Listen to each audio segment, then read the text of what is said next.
Hello बच्चों, कैसे हो आप सब। बच्चे आज हमें पढ़ना है डिसोल्यूशन ऑफ पार्टनरशिप फर्म। आज हम क्या करेंगे, पार्टनरशिप फर्म को बंद करेंगे। अगर हमें बिजनेस बंद करना है, फर्म बंद करनी है, तो हम क्या करेंगे, अपनी फर्म में जो असेट्स हैं उनको सेल करेंगे और लाइबिलिटीज को पे करेंगे। तो बच्चे डिसोल्यूशन ऑफ पार्टनरशिप फर्म, इसमें क्या होता है, जो बिजनेस है, business of the firm is closed. हमने क्या कर रहे हैं, जो हमारा बिजनेस है उसको क्लोज कर रहे हैं। रीजन कोई भी हो सकता है, रीजन जो है कुछ भी हो सकता है, उसके बारे में पढ़ेंगे अभी हम। तो बच्चे अगर हम किसी भी रीजन से अपने बिजनेस को बंद कर रहे हैं तो उसको हम बोलते हैं डिसोल्यूशन ऑफ पार्टनरशिप फर्म। अब क्या करेंगे इसके अंदर, हम assets are sold off, assets को हम सेल करेंगे and liabilities are paid off. अच्छे बिजनेस बंद कर रहे हैं, बिजनेस में क्या होगा, असेट लायबिलिटीज होंगी। हम क्या करेंगे, असेट्स को सेल करेंगे और लायबिलिटीज को पे करेंगे। तो इसको हम बोलते हैं डिसोल्यूशन ऑफ पार्टनरशिप फर्म। अब बच्चे डिसोल्यूशन कैसे होगा, मोड्स ऑफ डिसोल्यूशन। बच्चे ऑल पार्टनर एग्री, सभी पार्टनर चाहते हैं कि हम फर्म को बंद कर दें, तो हम क्या करेंगे, फर्म बंद कर देंगे। पार्टनरशिप फर्म कैसे बनी है, पार्टनर से मिलकर। जब सभी पार्टनर एग्री है बंद करने के लिए, तो हम क्या करेंगे, उसको हम बंद कर देंगे। all partners or all the partners except one become insolvent। सारे के सारे पार्टनर हो गए इंसॉल्वेंट। क्या मतलब इंसॉल्वेंट का, जिनकी लायबिलिटीज ज्यादा है, असेट कम है, वो इस कंडीशन में नहीं है, इस पोजीशन में नहीं है कि अपनी लायबिलिटीज पे कर पाए। तो इसका मतलब क्या है, पार्टनर्स हो गए हमारे इंसॉल्वेंट। अगर हमारे सारे पार्टनर इंसॉल्वेंट हो गए या फिर एक पार्टनर के अलावा बाकी सारे पार्टनर हमारे इंसॉल्वेंट हो गए, तो हमें क्या करना पड़ेगा, अपना बिजनेस बंद करना पड़ेगा। क्यों, क्योंकि कोई भी अकेला व्यक्ति खुद का पार्टनर नहीं हो सकता। ठीक है बच्चे, the firms business becomes unlawful और इलीगल। जो हम काम कर रहे हैं वो अनलॉफुल हो गया या इलीगल हो गया, तो हमें क्या करना पड़ेगा, अपना बिजनेस बंद करना पड़ेगा। अगर डीड में लिखा हुआ है, बिल में लिखा हुआ है कि वन पार्टनर चाहे तो नोटिस देकर बिजनेस बंद कर सकता है, तो इस केस में क्या होगा, हमारा फर्म बंद हो जाएगा। या फिर कोर्ट ऑर्डर्स, कोर्ट ने ऑर्डर दिया कि अपना बिजनेस जो है वो बंद कर दो, तो क्या करना पड़ेगा बच्चे, हमें अपना बिजनेस बंद करना पड़ेगा अगर कोर्ट ने हमें ऑर्डर दिया तो। अब डिफरेंट रीजंस हैं जिनकी वजह से भी कोर्ट ऑर्डर दे सकता है कि अपना बिजनेस बंद कर दो। तो बच्चे ये सब रीजन है बिजनेस बंद करने के। इसके बाद dissolution of partnership firm, dissolution of partnership firm और डिसोल्यूशन ऑफ पार्टनरशिप, दोनों बच्चों क्या हैं, अलग अलग बातें हैं। इस चैप्टर से पहले बच्चे हमने पढ़ा change in profit sharing ratio, admission of partner, retirement of partner, death of partner. बच्चे इन सब में क्या हुआ, इन सब में हुआ डिसोल्यूशन ऑफ पार्टनरशिप। जो पार्टनरशिप थी वो बंद हुई, जो ओल्ड एग्रीमेंट है वो कम्स टू द एंड हुआ और new agreement comes into existence हुआ। मतलब चेंज इन रिलेशन हुआ मगर बिजनेस बंद नहीं हुआ। मगर यहाँ पे क्या हुआ, जो पूरी फर्म है वही हमारी बंद हो जाएगी। ठीक है बच्चे, तो अगर हमारी फर्म बंद हो रही है, दोनों में क्या डिफरेंस है, क्या पढ़ना है हमें, अगर फर्म बंद हो रही है या पार्टनरशिप बंद हो रही है, तो दोनों में क्या डिफरेंस है। अगर हमारी फर्म बंद हो रही है तो हम क्या करेंगे, अपनी असेट्स को सेल करेंगे और लायबिलिटीज को पे करेंगे। Assets are sold off and liabilities are paid off. क्या करना है, असेट को सेल करना है, लायबिलिटी को पे करना है। मगर अगर डिसोल्यूशन हुआ है, एडमिशन हुआ है, रिटायरमेंट हुआ है, तो इस केस में हम क्या करेंगे, असेट लायबिलिटी को रिवैल्यू करेंगे, असेट्स को रिवैल्यू करेंगे और लायबिलिटी को रीअसेस करेंगे और इसके अलावा न्यू बैलेंस शीट हम बना देंगे। ठीक है बच्चे, डिसकंटिन्यूएशन ऑफ बिजनेस, डिसोल्यूशन में क्या होगा, बिजनेस इज डिसकंटिन्यूड, हमारा बिजनेस जो है वो बंद हो जाता है। इसमें it does not affect the business. अगर पार्टनरशिप बंद हुई है तो हमारा बिजनेस बंद नहीं होगा। बच्चे पार्टनरशिप बंद होने का मतलब क्या है कि उनके एग्रीमेंट में चेंज आया है, हमारी फर्म बंद नहीं हुई है। जैसे दो पार्टनर थे, अब एक पार्टनर और आ गया, तो जो दो पार्टनर वाली पार्टनरशिप थी वो बंद हुई है और 3 पार्टनर वाली पार्टनरशिप स्टार्ट हो गई है। हमारी फर्म जो कंटिन्यू थी। इसमें क्या हुआ, इसमें हुआ रिकॉन्स्टिट्यूशन, हमने फर्म को दोबारा से बना दिया, किसमें? डिसोल्यूशन ऑफ पार्टनरशिप के अंदर। तो यहाँ का डिसकंटिन्यूएशन ऑफ बिजनेस, अगर मैं लिखूं बिजनेस कंटिन्यूएशन, तो इसमें डिसोल्यूशन ऑफ पार्टनरशिप में बिजनेस हमारा कंटिन्यू रहेगा, बट इसमें हमारा बिजनेस क्या है? वो जाएगा डिसकंटिन्यू। ठीक है बच्चों, तो अगर डिसकंटिन्यूएशन लिखोगे तो यहाँ पर डिसकंटिन्यूड, यहाँ पर कंटिन्यूड। अगर लिखा आपने कंटिन्यूएशन तो यहाँ पर डिसकंटिन्यूएशन और यहाँ पर कंटिन्यूएशन, तो ये दोनों हो सकते हैं डिसकंटिन्यूएशन या कंटिन्यूएशन।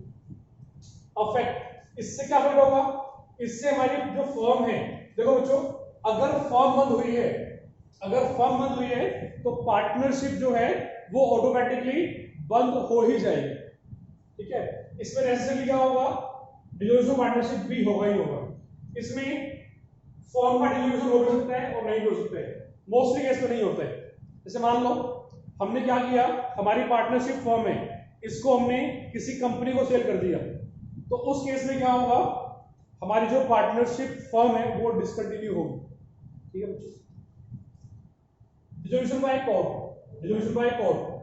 अब कोर्ट हमें ऑर्डर दे सकता है कि हम अपना बिजनेस बंद करें, कोर्ट हमें ऑर्डर दे सकता है कि हम अपना बिजनेस बंद करें। कब देगा? हम कोई इलीगल वर्क कर रहे हैं, ठीक है, या फिर हम रूल्स फॉलो नहीं कर रहे हैं, या हमारी कंपनी पॉल्यूशन कर रही है, तो बहुत सारे रीजन है जिनकी वजह से कोर्ट हमें ऑर्डर दे सकता है कि अपना बिजनेस बंद करो। इसमें क्या होगा? डिसोल्यूशन और reconstitution of partnership firm is not ordered by part court.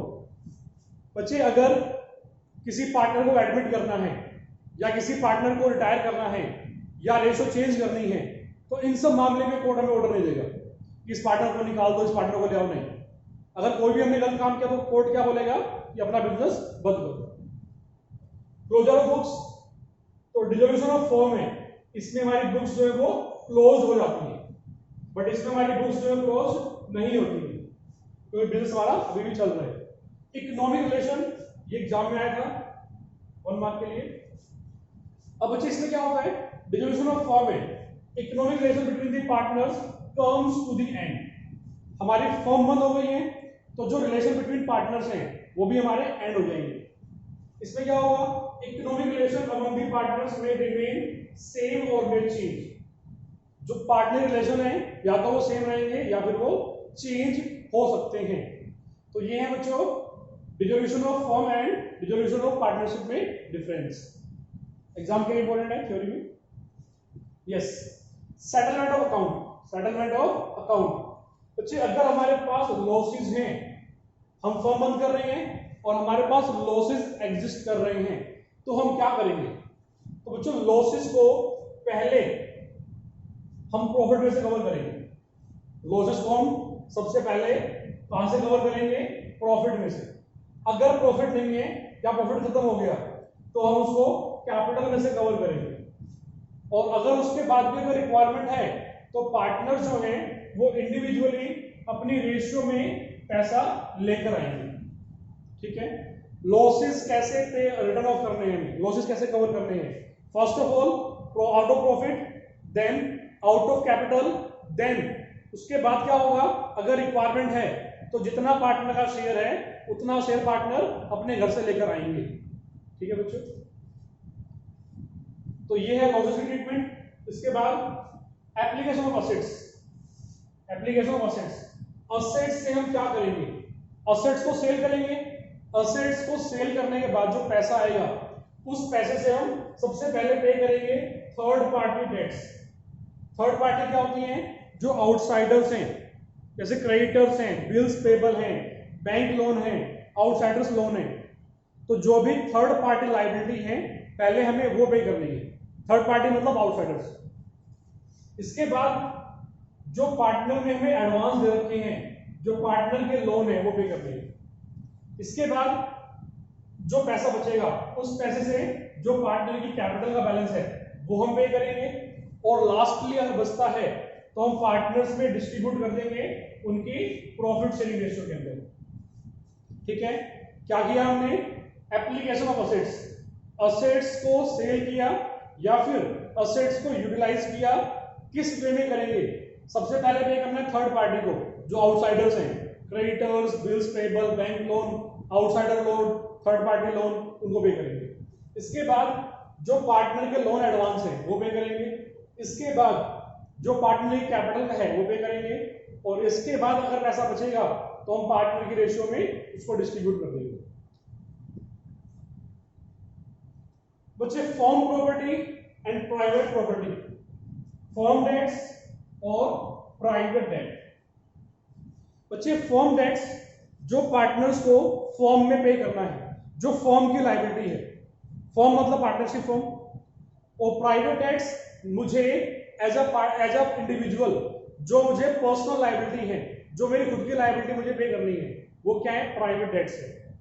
For example अगर मैं ऐसे कहूं कि मैं एक पार्टनर हूं, जो पैसा मुझे अपने घर पर पे करना है, जो मेरी पर्सनल लायबिलिटी है, वो क्या है, प्राइवेट डेट्स है। वो पैसा जो मुझे फॉर्म में पे करना है, जितनी भी लायबिलिटी फॉर्म में है, तो वो क्या है, फॉर्म्स डेट है, मतलब पार्टनरशिप उनकी लायबिलिटी है। अब करना क्या है बच्चों, दोनों केस में क्या होगा, प्राइवेट प्रॉपर्टी से पहले प्राइवेट लायबिलिटी पे करनी है। अगर बचेगा तो जितना पार्टनर का शेयर है उतना वो ला सकता है, ले आएगा, वो लाना पड़ेगा उसको, ठीक है।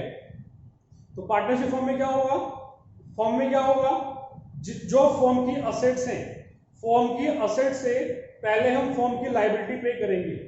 और अगर बचेगा तो जितना पार्टनर का शेयर है उतना वो अपने घर पर ले आ सकता है। तो फॉर्म की प्रॉपर्टी से पहले फॉर्म की लायबिलिटी पे करनी है, अगर बचेगा तो पार्टनर अपने घर ले आ सकता है। सेम ऐसा ही प्राइवेट प्रॉपर्टी से पहले प्राइवेट लायबिलिटी पे करनी है, उसको पार्टनर अपने घर पे ला सकता है, फॉर्म में ला सकता है। तो firm's property shall be applied towards the payment of firm debts. Firm की प्रॉपर्टी से पहले में क्या करना है, फॉर्म की लायबिलिटी पे करनी है।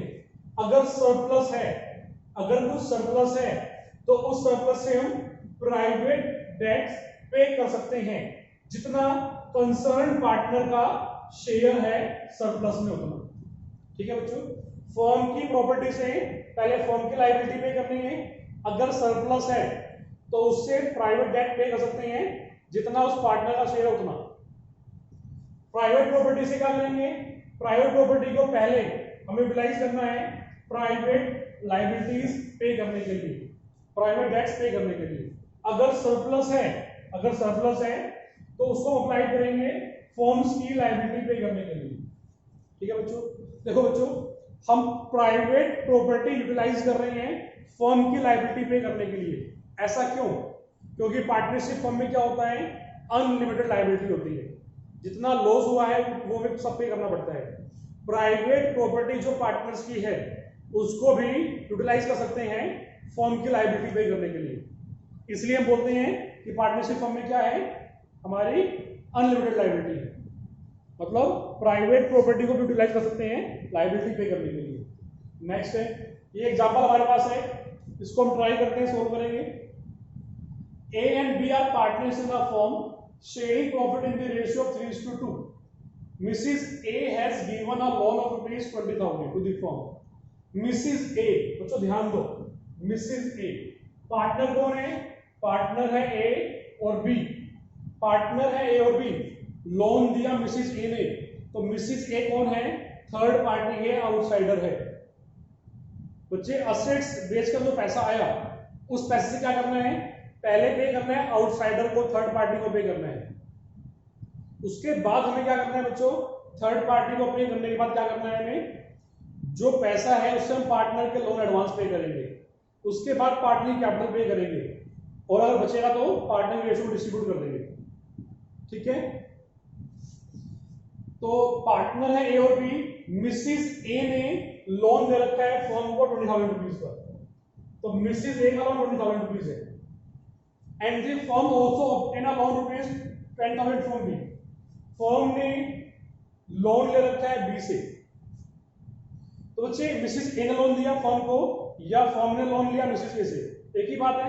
मिसिस ए जो है वो आउटसाइडर थर्ड पार्टी है, बी ने लोन दिया तो बी कौन है, पार्टनर है, तो पहले किसका लोन पे करना पड़ता है हमें, आउटसाइडर का, तो पहले हम पे करेंगे मिसिस ए का लोन, उसके बाद पे करेंगे पार्टनर के loan advances. The firm was dissolved and its assets were realized for rupees 25,000. Assets को हमने सेल कर दिया और कितना पैसा मिला हमें 25,000। State the order of payment of Mrs A's loan and B's loan with reason if there were no creditor of the firm. कहते हैं क्रेडिटर कोई भी नहीं है हमारे पास, हमें मिसिस ए का लोन और बी का लोन पे करना है। हमने असेट सेल की, कितना पैसा आया हमारे पास 25,000। तो इसमें से पहले में पे करना है थर्ड पार्टी को, पहले पे करना है आउटसाइडर को। तो मिसिस ए जो है वो आउटसाइडर है, इस 25,000 में से हम 20,000 पे कर देंगे मिसिस ए को, ठीक है। अब कितना बैलेंस है 5,000। बी का लोन कितने रुपए का है, ये है 10,000 का, बट हमारे पास कैश कितना अवेलेबल है 5,000। तो हम क्या करेंगे, सिर्फ 5,000 पे करेंगे बीज लोन को। अगर पैसा आएगा वो और पे कर देंगे, अगर नहीं आएगा तो नहीं पे कर पाएंगे इसको, इसका लोन जो है वो खत्म हो जाएगा, ठीक है बच्चों। तो क्या किया हमने, जो हमारे पास पैसा आया असेट बेचकर, उससे पहले हमने पे किया थर्ड पार्टी को, मिसिस ए लोन पे किया, 20,000 पे कर दिया, बचा 5,000 वो हमने पे कर दिया बी का लोन, ठीक है बच्चों। तो इस तरह से हमें असेट सेल करना है और लायबिलिटी को पे करना है। Next, accounting treatment on dissolution of firm. अगर पार्टनरशिप फर्म बंद हो रही है तो हम क्या क्या बनाएंगे बच्चों, हम बनाएंगे रिलायंस अकाउंट, और क्या बनाएंगे हम रिलायंस अकाउंट। फिर इसके बाद क्या बनाएंगे, loan by partner to firm. किसी पार्टनर ने लोन दे रखा है फर्म को, पार्टनर ने लोन दे रखा है फर्म को, जैसे भी बी ने लोन दिया था फर्म को, तो वो पार्टनर का लोन था फर्म के लिए, फर्म के लिए लायबिलिटी था। Loan by firm to partner, firm ने लोन दिया पार्टनर को, तो फर्म के लिए क्या ये असेट है। दोनों अलग अलग बातें हैं, दोनों ट्रीटमेंट अलग अलग है, जब आएंगे तब करेंगे। फिर है partners capital account, partner capital account बनेगा हमारा। फिर लास्ट में बनेगा cash bank account. Reliance account में क्या करेंगे, हम असेट्स को सेल करेंगे, लायबिलिटी को पे करेंगे, फिर प्रॉफिट लॉस कैलकुलेट करेंगे, उसको पार्टनर में डिस्ट्रीब्यूट करेंगे, और लास्ट में हम पार्टनर को पैसा पे कर देंगे। ये हमारे अकाउंट बनने वाले हैं। इसके बाद रिलायंस अकाउंट। कुछ रिलायंस अकाउंट क्या है हमारा, नॉमिनल अकाउंट है। पार्टनर कैपिटल अकाउंट कौन सा है हमारा, पर्सनल अकाउंट है। और जो हमारा कैश अकाउंट है ये हमारा रियल अकाउंट है। तो रिलायंस अकाउंट कौन सा अकाउंट है हमारा, नॉमिनल अकाउंट है। और इस अकाउंट को किसी भी फर्म की लाइफ में सिर्फ एक बार बनाते हैं। तो रिलायंस अकाउंट किसी फर्म की लाइफ में एक बार बनता है, उसके बाद हमारी फर्म बंद हो जाती है। कब बनाते हैं हम, जब हम फर्म को बंद करते हैं तब, ठीक है बच्चों। ऑब्जेक्टिव क्या है इस अकाउंट को बनाने का, इसको बनाने का ऑब्जेक्टिव है, हमने क्या किया, असेट को सेल किया और लायबिलिटी को पे किया। असेट को सेल किया, लायबिलिटी को पे किया, इससे हमें प्रॉफिट या लॉस हुआ ये हमें कैलकुलेट करना है, ये हमें शो करना है। इसके लिए हम बनाते हैं रिलायंस अकाउंट, ठीक है बच्चों। रिलायंसन और रिवैल्यूएशन में क्या डिफरेंस है, नेक्स्ट टॉपिक क्या है हमारा, difference between realisation account and revaluation account. Meaning, it records realisation of asset and payment of liabilities. इसमें क्या रिकॉर्ड करेंगे हम, रिलायंसन ऑफ असेट्स, असेट को सेल करना और लायबिलिटी को पे करना। इसमें हम रिकॉर्ड करेंगे revaluation of assets and reassessment of liabilities. Assets को रिवैल्यू किया, लायबिलिटी को रीअसेस किया, और वहां से कितना प्रॉफिट लॉस हुआ वो हमने कैलकुलेट किया। ये हम कब बनाते हैं, ये हम बनाते हैं ऑब्जेक्टिव कैसे बनाने का। इसको बनाने का ऑब्जेक्टिव क्या है, हमने असेट को सेल किया, असेट को रिलाइज किया, सेल किया, लायबिलिटी को पे किया, इससे हमें प्रॉफिट लॉस कितना हुआ वो हमें कैलकुलेट करना है। इससे असेट्स को रिवैल्यू किया, लायबिलिटी को रिवैल्यू किया, असेट लायबिलिटी की वैल्यू में चेंज आने से हमें कितना प्रॉफिट लॉस हुआ वो हमें कैलकुलेट करना है। रिलायंस अकाउंट को बनाते हैं जब हम फॉर्म बंद करते हैं तब। रिलायंस अकाउंट कब बनेगा, जब हमारी फॉर्म बंद हो रही तब। और रिवैल्यूएशन अकाउंट कब बनेगा, एडमिशन ऑफ पार्टनर है, रिटायरमेंट ऑफ पार्टनर है, डेथ ऑफ पार्टनर है, या चेंजिंग प्रॉफिट शेयरिंग रेशियो है, तो इन सब केस में हमारा ये अकाउंट बनेगा। कंटेंट क्या होता है, इस अकाउंट के अंदर सभी असेट्स और सभी लायबिलिटीज आएंगी। इसके अंदर क्या होगा, जो असेट लायबिलिटी में चेंज हुआ है सिर्फ वही आएगा। असेट की वैल्यू बढ़ गई तो कितना बढ़ा है सिर्फ वो लिखेंगे, असेट की वैल्यू कम हो गई तो कितना कम हो गया सिर्फ वही लिखेंगे। और इसमें क्या होगा, सभी असेट लायबिलिटी आएंगी बुक वैल्यू पर, फिर उनको सेल करेंगे। इसमें क्या होगा, प्रिपरेशन ऑफ अकाउंट। बच्चे इसको हम बनाते हैं only once during the life of company. Company की लाइफ में क्या होगा, सिर्फ इसको हम एक बार ही बनाएंगे। और this account is prepared number of occasion during the life of company. जितनी बार भी पार्टनर का एडमिशन हुआ, रिटायरमेंट हुआ, डेथ हुई या रेशो चेंज हुई, उन सब केस में क्या हुआ होगा, इसको हम बनाएंगे। तो जो रिवैल्यूएशन अकाउंट है इसको बना सकते हैं नंबर ऑफ टाइम, इसको हम बहुत बार बना सकते हैं, मगर इसको कितनी बार बनाएंगे, हम सिर्फ एक बार बनाएंगे। बच्चे नेक्स्ट टॉपिक हमारा जनरल एंट्री है, तो जनरल एंट्री जो है हम करेंगे नेक्स्ट लेक्चर में। ठीक है बच्चों, थैंक यू वेरी मच, मिलते हैं नेक्स्ट लेक्चर में।